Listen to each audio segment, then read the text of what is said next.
Tension से फिर पेशाब की तकलीफ। कहते हैं कि मैयत के कफन को खुशबू लगा सकते हैं, मैयत को भी लगा सकते हैं, कफन को भी लगा सकते हैं, बल्कि सुन्नत है कि लगानी चाहिए। मैयत की आंखों में सुरमा नहीं लगाना, वो शादी पे थोड़ा जा रहा है, वो तो कब्र में जा रहा है। जिंदगी में सुरमा लगाया नहीं है तो अब जनाब कब्र में सुरमा लगा रहे हैं। जिंदा आदमी के लिए तवाफ नहीं होता, उसके लिए दुआ करो। अगर पहली बीवी इजाज़त नहीं दे दूसरी शादी कर सकते हैं। जो दूसरी पहली बीवी की इजाज़त के मुंतज़र रहते हैं इंशाअल्लाह उनकी कभी शादी होगी ही नहीं।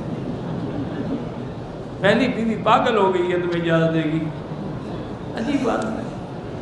बहरहाल इस्लाम में कोई पाबंदी नहीं, आपके कानून में पाबंदी है तो आप जाएं, क्योंकि वो कानून ही ऐसे लोगों ने तजवीज़ करके दिया था जो खुद हदीस के भी मुनकर थे।